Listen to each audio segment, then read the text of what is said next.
Muito bem, pessoal. Estamos de volta aqui para mais uma aula de física. Eu sou o professor Nelson Bezerra e agora nós vamos conhecer qual é o objeto de conhecimento da nossa aula de hoje.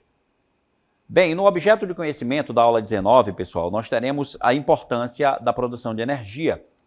No detalhamento, a importância da produção de energia no século XXI. E é isso, pessoal. Nós vamos tratar desse assunto, então, na aula de hoje e daqui a pouco vamos chamar, então, a nossa aula.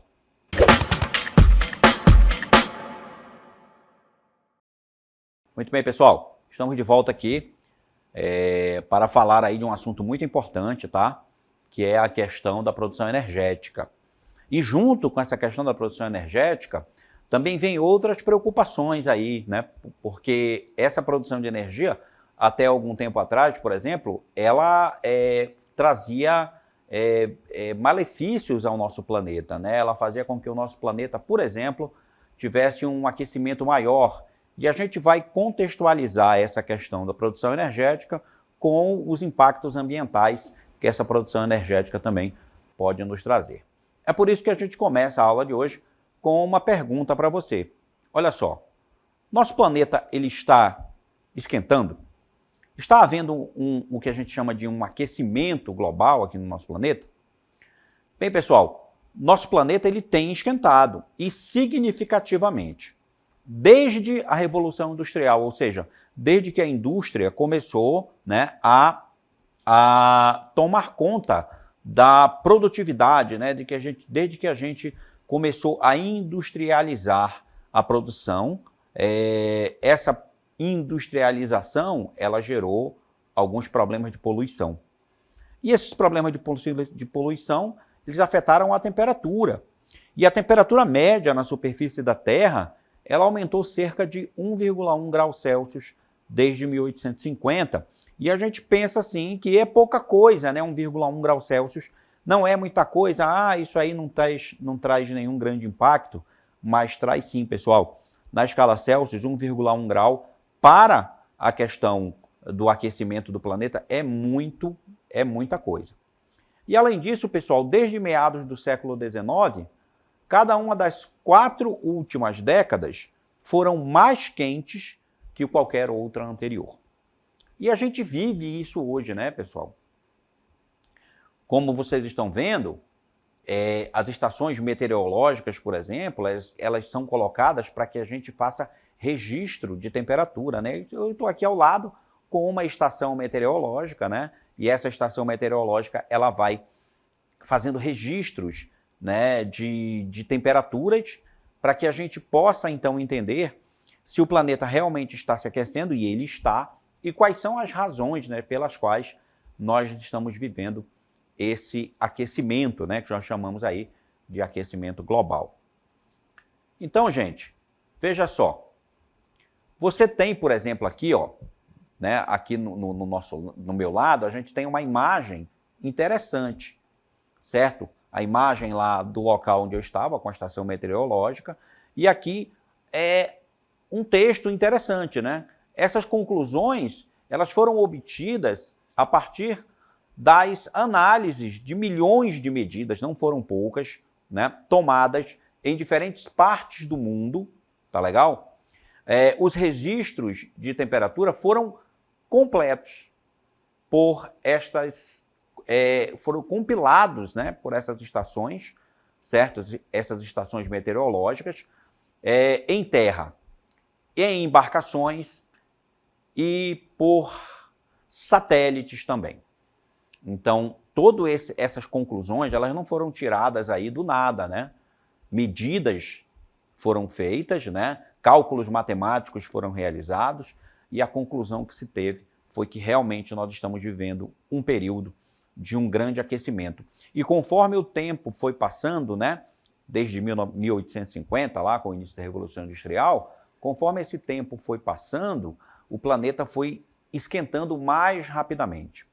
E aí, muita coisa tem que ser feita para que a gente evite, né, por exemplo, o derretimento das camadas de gelo, as camadas que estão nos polos da Terra, né, para que isso não afete o meio ambiente, né, não afete aí a temperatura global não afete a nossa própria vida, porque nós dependemos também da temperatura, né, pessoal? O ser humano ele não vive numa faixa muito grande de temperatura. Nós vivemos numa pequena faixa de temperatura. O nosso corpo ele não suporta temperaturas ou muito altas ou muito baixas, certo? Agora, pessoal, várias equipes independentes de cientistas, eles obtiveram os mesmos resultados, né? Então, isso aí não foi uma coisa só, assim, de uma só equipe.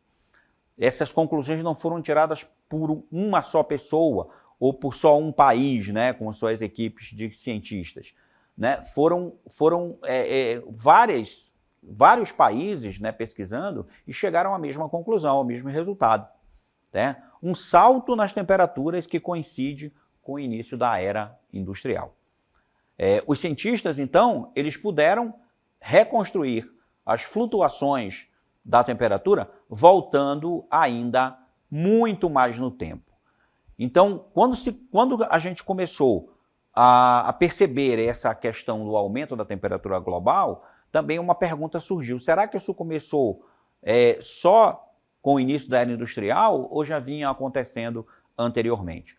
E para isso foram feitas pesquisas levando em consideração outras medidas, certo? Outras observações, como, por exemplo, os anéis que estão nos troncos das árvores. Então, quando se corta uma árvore, é possível, aí nós temos o perfil de uma, né, já cortada, árvores antigas, por exemplo, a casca dessas árvores, né, que vai se refazendo com o tempo, ela vai deixando pistas, vai deixando rastros, né? Então, esses anéis dos troncos das árvores, ou até amostras de gelo, sedimentos em lagos e corais, tudo isso traz consigo um registro histórico do clima no passado. E aí a gente vê na imagem, pessoal, por exemplo, que a parte mais interna, né, mostra lá o primeiro ano de crescimento. É quando a árvore estava se desenvolvendo, né, no primeiro ano de crescimento. E aí os cientistas conseguem, por essa análise, ter ideia das partes das épocas que eram chuvosas, certo? As partes que eram de tempo seco, né? Até mesmo se houve algum incêndio na floresta, né? Se deixou alguma cicatriz lá no casco na casca da árvore, no seu caule, se ela deixou alguma cicatriz de incêndio. E isso aí é um registro histórico, pessoal. Um registro histórico muito interessante, que é feito observando lá, dando-se um corte, né, numa árvore antiga, por exemplo, e a gente vai poder ter uma história do que aconteceu durante o tempo, né? Essas informações oferecem um contexto necessário à fase atual de aquecimento. Com base nela, os cientistas afirmam que a Terra nunca foi tão quente como é hoje, nos últimos 125 mil anos. Veja só até onde se conseguiu voltar, né, com esses registros, não só do corte das árvores, mas também de camadas de gelo, de corais, né, que ficam no mar, por exemplo, sedimentos de rocha em rios. Então foi se investigando e viu que realmente a temperatura terrestre ela vem aumentando com o tempo, mas nunca tão rápido como foi nos últimos anos, desde o início da era industrial. Mas isso já vem acontecendo, como você viu aí no texto, há 125 mil anos, ou seja, antes até do aparecimento do homem na Terra, né? Ou coincidido com ele, por exemplo, do homem inteligente, do Homo sapiens. Bem, continuando, pessoal, uma outra pergunta aí. Como sabemos que nós, humanos, somos os responsáveis? Então, aí, quando se fala que a temperatura do planeta começa a aumentar com o início da era industrial, né? Quem começou com a era industrial foi o homem, né? O fator humano entrou nesse jogo aí do que vem acontecendo com o planeta há muito tempo atrás. Então, como é que a gente pode provar que realmente o homem, né? Os humanos são os responsáveis por essa mudança? Então, daí, pessoal, para responder essa pergunta, a gente vai observar o seguinte, olha, os gases que são causadores do chamado efeito estufa, você já ouviu falar do efeito estufa, né? Que é um efeito que acontece por causa da poluição, ou seja, essa fumaça que sai das indústrias e vai para o céu, ela é uma fumaça mais densa, ela impede que os raios solares que refletem na superfície do planeta, voltem para o espaço, para fora do planeta. E eles ficam aprisionados nesse ambiente entre a Terra e as nuvens. E aí é como se formasse uma estufa no planeta. Por isso é que é chamado efeito estufa. Absorvem o calor do Sol, né? No efeito estufa, nós absorvemos muito mais o calor do Sol do que deveríamos, né? Ou seja, o planeta. São um vínculo crucial entre o aumento da temperatura e a atividade humana. O mais importante deles é o dióxido de carbono, chamado CO2, devido à sua grande abundância na atmosfera. Então, esse composto aí, o CO2, o que é chamado de gás dióxido de carbono, né? Ele é um fator poluente e muito abundante no nosso planeta. E é o principal vilão aí para a causa do efeito estufa. Agora, hoje nós sabemos, por exemplo, que o CO2, né, o dióxido de carbono, ele absorve a energia do Sol. Os satélites mostram que há menos calor emitido da Terra para o espaço, precisamente na longitude de onda a qual o CO2 absorve a energia irradiada. Essa energia, que não é enviada para o espaço, porque foi absorvida pelo dióxido de carbono, é enviada de volta para a Terra. E essa energia ela vai aquecer o planeta, vai aumentar a temperatura média do planeta. Agora, pessoal, não só as indústrias são responsáveis por isso, né? Existem outros fatores também que estão contribuindo para que o CO2 existente na atmosfera, em abundância, absorva a energia e faça acontecer o efeito estufa.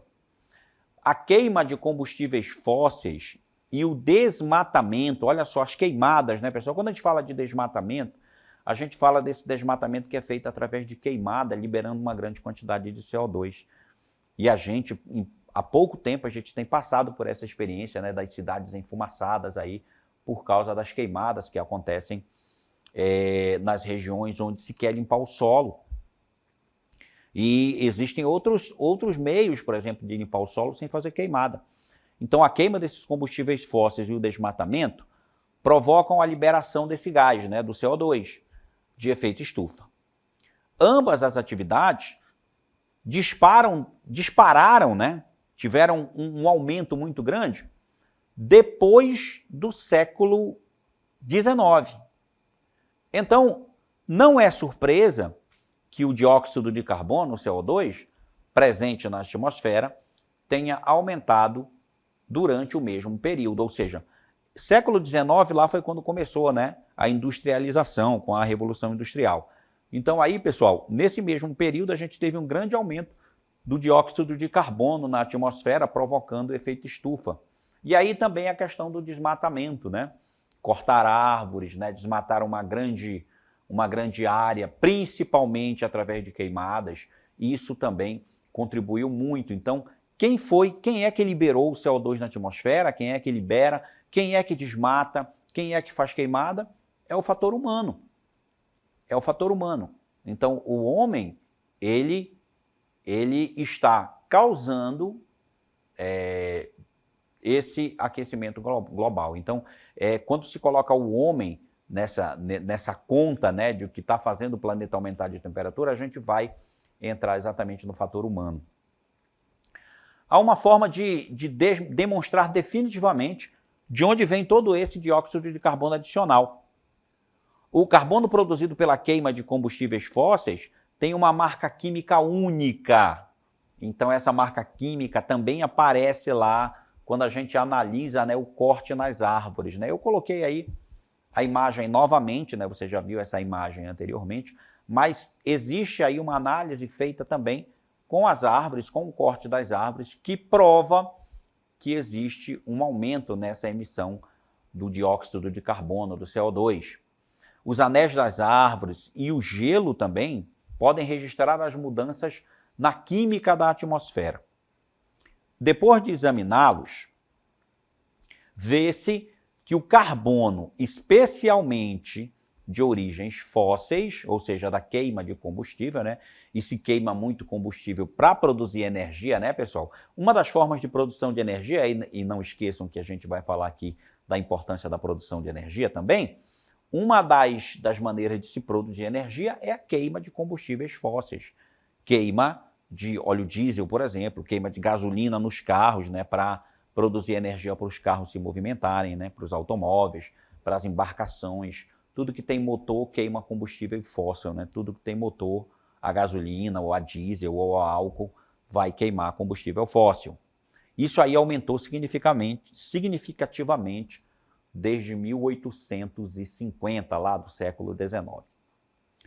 Então, pessoal, as análises demonstraram que durante 800 mil anos, o CO2 da atmosfera não ultrapassou 300 partes por milhão, que a gente chama de ppm, partes por milhão. Entretanto, desde a Revolução Industrial, a concentração de CO2 disparou até chegar ao nível atual de 420 partes por milhão.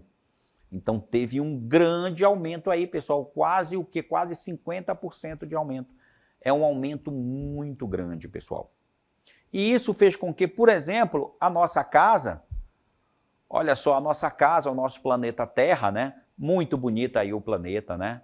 A nossa casa, ela vai sofrendo com esse tipo de emissão de gás, fazendo com que haja o efeito estufa, com que haja o aumento da temperatura média do planeta, e isso causa, por exemplo, o derretimento de placas de gelo, né, nos polos. Isso é muito prejudicial para o equilíbrio do clima no planeta, né, pessoal?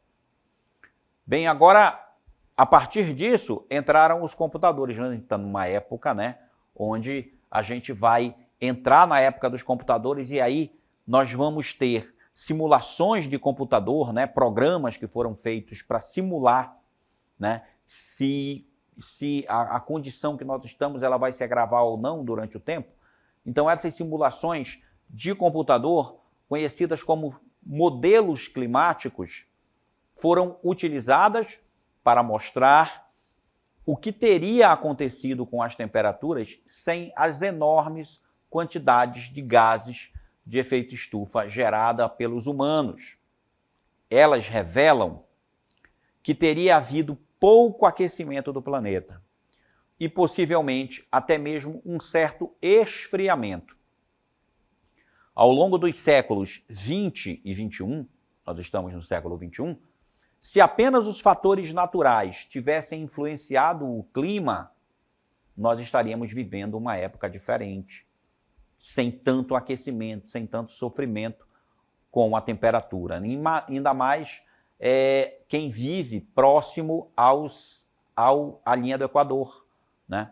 Quem está mais próximo dos polos também está sofrendo, mas o sofrimento é grande na linha do Equador, né, onde existe maior incidência de calor, e a gente sente muito mais o calor na linha do Equador do que em outras partes do planeta. E aí, pessoal, nessas simulações de computadores foi incluído o quê? Foi incluído o fator humano. Então, somente quando são introduzidos os fatores humanos é que os modelos podem explicar o aumento das temperaturas registradas até hoje. Então, lá os computadores fizeram simulações sem a presença dos fatores humanos e aí a temperatura não teria aumentado tanto. Mas quando se inclui, por exemplo, os fatores humanos, né, a questão das indústrias, dos carros, certo? Da queima de combustível fóssil, né, da geração de CO2. Então, realmente, aí se explica o porquê que a temperatura do planeta aumentou tanto. Mas aí está um problema, né? O aumento de temperatura. Aumentou e aumentou por causa de fatores humanos. É o homem que está fazendo isso. Então, se ele está fazendo, também nós podemos procurar soluções para resolver o problema. Então, as soluções inovadoras para gerar mais e melhores fontes de energia, ou seja, eu não preciso mais ter aquela indústria que queima combustível fóssil para ter energia e para ter a sua linha de produção. Eu posso ter outras fontes de energia, que a gente chama de fontes de energia renováveis, certo? Que poderiam diminuir esse problema, né? Parar de queimar combustível fóssil, parar de queimar óleo diesel, parar de produzir energia elétrica através de termoelétricas, certo? Para produzir energia de uma forma diferente. E aí a importância dessa produção energética no século XXI e daqui para frente, no mundo inteiro. Ou seja, procurar soluções que possam fazer com que nós tenhamos produção de energia. Nós não podemos parar com as produções, né, com a cadeia de produção, né, isso é impossível, mas nós podemos, por exemplo, gerar energia para continuar com a cadeia produtiva de uma forma diferente, certo? Como, por exemplo, você vê aí na nossa imagem a produção energética através dessas usinas eólicas, certo? Aí nós temos uma parte dela, né, que são a captação dos ventos, né, através das pás aí desse enorme ventilador aí, como chama, né? Não é bem o termo correto, mas a gente pode colocar esse termo de uma forma mais popular, né? Parece as hélices de um ventilador, elas captam o vento da natureza, a hélice gira, né? Transforma a energia do vento em energia mecânica, energia de movimento, e essa energia mecânica vai ser transformada em energia elétrica. Então nós vemos muito, principalmente na região nordeste do nosso país, nós vemos aí muitos dessas usinas eólicas aí produzindo energia. Não só no Brasil, né, pessoal? Existem outros países do mundo também que utilizam isso. Então, na maioria dos países em desenvolvimento, a demanda por energia está aumentando. O Brasil é um país em desenvolvimento. Então, aumenta muito a demanda por energia. Como resultado, apagões constantes são registrados e não raro se vê com frequência cidades às escuras. Então isso acontece no Brasil, por exemplo, porque a demanda está aumentando. O Brasil vai se desenvolvendo e aí a gente vai precisando cada vez mais de energia e muitas vezes não se tem essa energia, certo? Essa energia não se tem e aí acontecem coisas como, por exemplo, apagões, né? Racionamento de energia ou energia mais cara, né? Aqui também nós temos essa situação de, às vezes, a energia ficar mais cara porque o nível das águas das hidrelétricas diminui e a gente acaba pagando mais caro pela energia. E nem em todo lugar, por exemplo, é possível ter usinas eólicas, né, porque tem que ter vento, né, em abundância para que essas usinas funcionem. Um outro tipo de fonte de energia que é pouco ainda explorado, pessoal, a gente vai ver na imagem agora, as usinas que transformam a energia do sol em energia elétrica, certo? Aí as chamadas placas fotovoltaicas. Aí você vê no telhado dessa casa, né, essas placas colocadas aí, elas captam a energia do sol, que é uma energia também renovável e limpa, assim como é a eólica, por exemplo, né, ela não causa o impacto que causa a queima dos combustíveis fósseis. E ela está aí em abundância, porque a energia do sol ela está todos os dias aí para que a gente possa utilizar, mas ainda utilizamos muito pouco a energia do sol para transformar em energia elétrica, já que a energia elétrica é o tipo de energia mais utilizada no mundo inteiro, inclusive aqui no nosso país. Então veja, produção de energia elétrica através da energia do sol é uma solução, mas é pouco utilizada. Ainda é uma tecnologia que custa muito caro, certo? E ainda existe o problema da questão noturna, né? Onde a gente não vai captar a energia do sol durante 24 horas, né? Durante 12 horas, por exemplo, a gente vai ficar sem essa energia. Mas aí a solução seria, por exemplo, armazenar essa energia ou utilizar a energia eólica, né? Todas as fontes de energia são intermitentes, em maior ou menor grau, né? A gente está falando aí que elas não funcionam 24 horas, né? A energia eólica depende do vento, se parar o vento não tem energia, certo? A energia do sol depende da incidência solar e o nosso planeta não fica com incidência solar durante 24 horas, né? Ele gira e aí essa incidência solar durante 12 horas cessa em determinadas regiões, né? Vai se alternando. Mas por sua natureza, a produção de energia renovável se move entre dois extremos. Ou gera muita energia ou não gera energia suficiente para atender a demanda, certo? Vamos tomar como exemplo a energia do sol, né? Como é que faz à noite, em que o sol não tem a incidência solar? A solução seria o quê? Armazenar. Só que a gente não encontrou uma tecnologia ainda satisfatória para armazenar essa enorme quantidade de energia que o sol produz durante o dia. O sol produz durante o dia energia para ser utilizada durante muito tempo. O problema é que a gente não consegue guardar essa energia para usar quando precisa. E é por essa razão que os especialistas, né, os cientistas, eles vêm tentando descobrir novas formas de melhorar o armazenamento de energia, de forma que o excedente, se houver, possa ser usado posteriormente, quando houver desequilíbrio entre a oferta e a demanda de eletricidade. Então, a necessidade de armazenar energia surge quando você entende como é incrivelmente difícil gerar eletricidade. Quem disse isso foi Benjamin Sovacool, professor de política energética da Universidade de Sussex, no Reino Unido, na Inglaterra. E aí a gente volta aí para as nossas energias renováveis. Embora 176 países do mundo, incluído o Brasil, tenham uma política de energia limpa, e aí você vê de novo a usina eólica é um tipo de energia limpa, como é a solar, o mundo ainda depende em grande parte do petróleo, do gás e do carvão, que são combustíveis fósseis e não renováveis.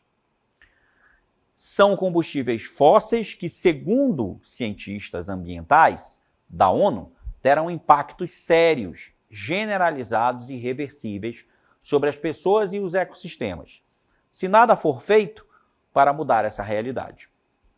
John Goodenough, um cientista pioneiro e professor universitário, criador de baterias de íons lítio, defende que a humanidade precisa repensar como produz e armazena a energia. A dependência da sociedade moderna de combustíveis fósseis não é sustentável. Portanto, temos que encontrar, em um futuro muito próximo, uma maneira de produzir energia e, em seguida, armazená-la em uma bateria em larga escala, diz ele. Mas as baterias de íon lítio também têm suas desvantagens. Lembra aí o professor, né? As pessoas têm que ter muito cuidado. Se você criar uma bateria em grande escala, tem que monitorar suas células. Por exemplo, o carro Tesla, pessoal, o carro Tesla é um carro elétrico, tá? A Tesla foi uma das pioneiras na produção desses automóveis que estão surgindo em grande abundância já aqui no nosso país, por exemplo, já se vê carros elétricos na rua. Então o carro Tesla tem 7.000 células. Tudo tem que ser bem gerido e ele, o presidente da Tesla, que é o Elon Musk, sabe como fazer isso muito bem, acrescenta. Então, pessoal, para que você veja, olha, que eu tenho aqui ao meu lado um desses carrinhos aí, um carrinho elétrico, ele está sendo reabastecido, certo? E agora não é mais novidade, né? Antigamente os carros, eles tinham pouca autonomia, os carros elétricos. Hoje não, eles conseguem aí rodar 300, 400 quilômetros. O problema é que as baterias ainda são muito caras, né? O carro elétrico ainda não é tão popular quanto deveria ser. Mas seria uma alternativa muito grande. Então, vamos aqui, olha aqui ao meu lado, tem a americana Tesla. Ela tem nos seus carros elétricos, ela investiu tempo e tecnologia e produção de baterias para compor seus carros elétricos. Agora a empresa investe em um armazenamento em grande escala para fornecer energia em locais que sofreram blackouts. Por isso lançou recentemente o maior conjunto de baterias de íons lítio do mundo em Eusneid, na Austrália. Bem, pessoal, Eu encerro a aula aqui com vocês, eu espero que vocês tenham gostado e tenham entendido um pouco desse contexto da produção de energia no mundo e a questão do aquecimento global. Então, eu me despeço de vocês e me encontro com vocês em outra oportunidade. Tchau!